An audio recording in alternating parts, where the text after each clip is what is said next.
Hi. Again, the show is on checks and balances. This is Naturang Batas, Likas na Tama.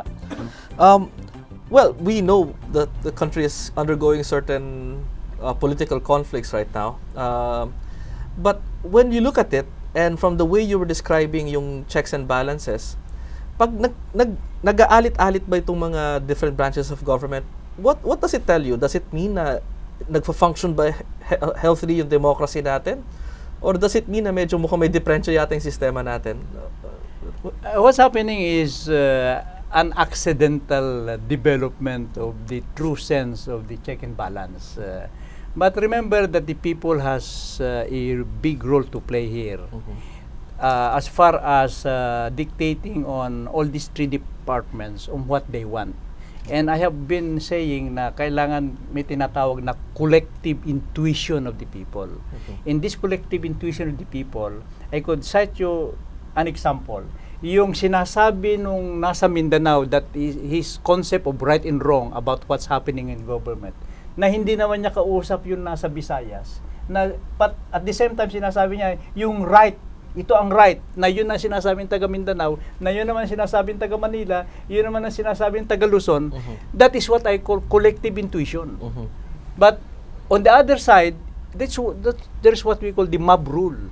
So how can you discern the difference between the mob rule, which is a fleeting passion of the people, yung gusto ko yun, maganda lalaki yun, dapat yun ang leader ko, ganyan yan, no?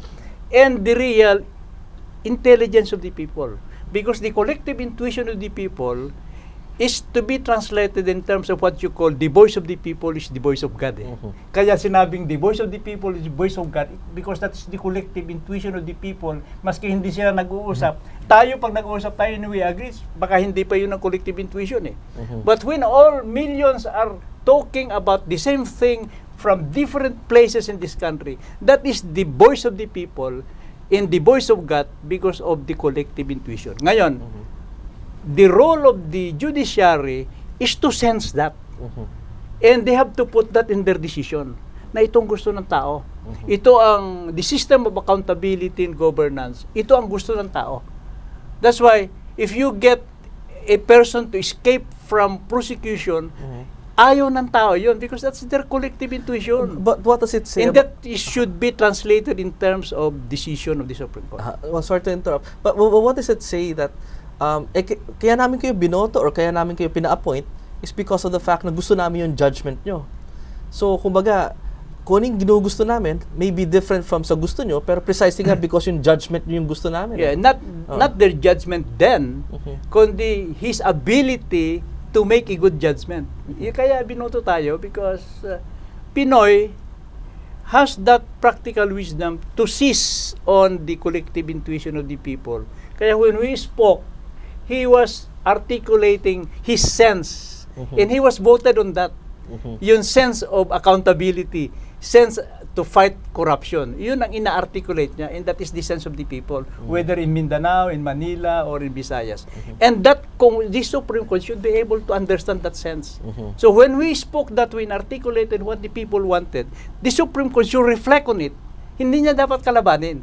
Baka may sense ito sinasabi niya.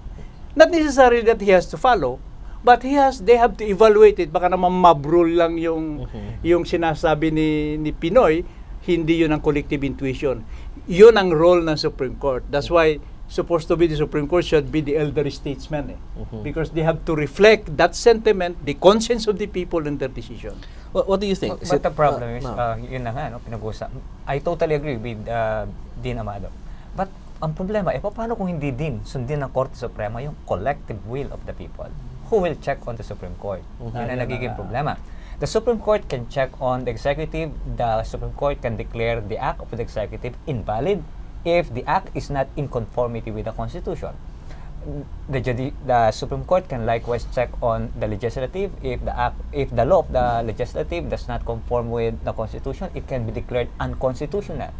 Pero ang problema natin, yung sinasabi din, paano kung hindi susundin ng Korte Suprema yung collective intuition And I of the think- Filipino people who will check on the Supreme Court.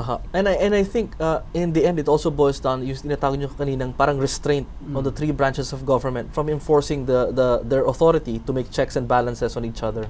If I could shift the discussion on another area, obviously one of the more controversial topics that we have right now is on the area of contraception.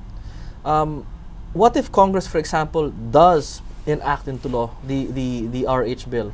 And what if we make the assumption that the RH bill is something that is not acceptable to the Filipino people? What would be the appropriate checks and balances to having this sort of legislation, you think? Elmer, for example. In the event that the legislative would indeed pass a law allowing that, ang check lang dyan is election. Let them be accountable to the people. Okay, and I think this is the same thing could be said for same-sex marriage, for example, or even for the areas of divorce. So Now, if there are the people certain- did not like the legislation, you're saying, well, ang rest back dyan, yung tinatawag na is sa next election siguro. And to There are have the- certain principles na which are embodied in the Constitution itself. The way I see it, the American experience about abortion, no? That's why the continuing ideological struggle is between pro-life and pro-choice. Yung Roe, the decision in the case of Roe, R-O-E, was tilted in favor of the pro-choice, not pro-life. And in a democracy, patience is the name of the game. Kaya nung mag-retire na yung ibang mga justices, the nomination process na magiging new justice was based on pro-choice ka ba o pro-life. Yes. So labanan niya, that's why it is translated also during the presidential election. The pro-life will be voting for a Republican candidate who is advocating pro-life. Para pag nagkaroon ng bakante sa Supreme Court, the president who is a Republican and he's pro-life will be nominating somebody who will change that decision in favor of abortion. And It is a process. And I think that as you said, because it is the president nga who appoints the Supreme Court. So yung ability ng people to elect the correct official is really necessarily there. So ultimately, I think the ultimate check and balancer would be the people themselves. The people themselves. But having said that, I mean, I think should come with certain responsibilities. What do you think the people should do to ensure that they are able to check and balance properly in public officials that they have in government? David. Well, first of all, it has to do with their voting culture. Kasi if you think about it, some people, they vote for certain officials kasi maganda, magaling sumayaw. Pag nahalal yan, ayan, sige, yung government official mo, maganda, magaling sumayaw. But if you're just voting for them on those characteristics, then don't expect anything else. Kasi as long as maganda at magaling sumayaw yan, they're there. The reason why they're there conforms to why you voted them there. Now, if we become a bit smarter in our decision making or our voting procedure na suriin talaga natin, what can this person bring to the table? How will this person help the Philippines? Kung ganun yung mindset natin pag bumoboto tayo, hindi yung tipong bara-bara na lang na maganda yung jingle nito, siya na lang halal ko dyan. As in yung talagang we really sit down and think, ano ba gusto natin para sa bansa na to? At sino makakatulong sa atin para makuha ang gusto natin? Kung ganun tayo bumoto, well, that would be the best check and balance. Kasi yung mga iboboto talaga natin, yung makakatulong. Hindi na dapat yung tipong, sige, boto ko na lang to, mukha naman kasing pwedeng pagkatiwalaan, ganun lang. It has to be really someone with a concrete plan who conforms to what we want for this country. Yes. Alam mo yung makers of the US Constitution had given allowance to human perception na mahirap i-correct. Kasi yung human perception is what appears to your eyes, into your ears, into your immediate impression. Yung doon ka nagboboto. Ang ginawa nila is to come up with this electoral college. Kaya even if he states has millions of voters, it is only entitled to 10 electoral college, for example. In order to reduce the mob mentality. The probability of the mob influence. Mob influence that even if you have 80% to 10% ratio do sa in terms of the ballots that you get, you are only entitled to 10 electoral college votes. Limited ka lang doon. Yeah. Kaya there are instances where the president won the presidency not because of the majority but because he won in the electoral ballots. I think we have to introduce this kind of system para yung Metro Manila, where there are many, siguro just be reduced to some number of electoral votes para in the totality of things, more or less, yung quality of the candidate who will be elected will be masusura. better. Well, I'll take the opportunity rin because of the fact na two of the guests here are lawyers. And you were, David, mentioning also yung responsibility ng citizens as far as the checks and balances is concerned. But as we do know, like it or not, lawyers play a big part in the way society is conducted. Now, one of the things na napansin ko is that recently there's a huge move in the United States called yung religious lawyering, wherein yung mga lawyers take seriously into account yung faith or yung beliefs sila in the way they practice their profession. I'd like to ask the two lawyers that we have here, how important do you think is your faith, and how much role does it play in the practice of your profession in relation to the client, in relation to society? Basically, law is about morals. So, right and wrong. Meron naman tayong conception of what is right and what is wrong. Mararamdaman mo naman yan. So, basically, sa akin yung lawyering ko, pinapakiramdaman ko what is basically, ano bang pwede at ano hindi pwede.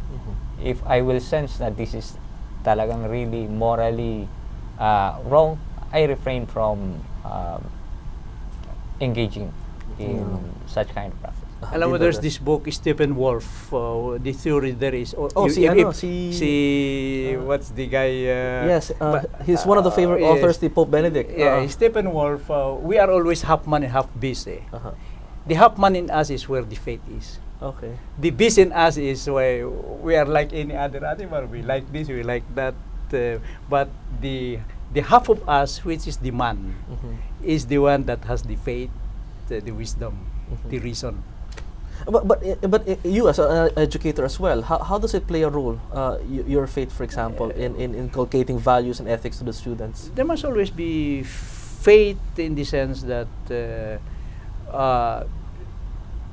God must be translated in terms of what is good, not just for yourself, but for the other person. And in that sense, that is a check on you.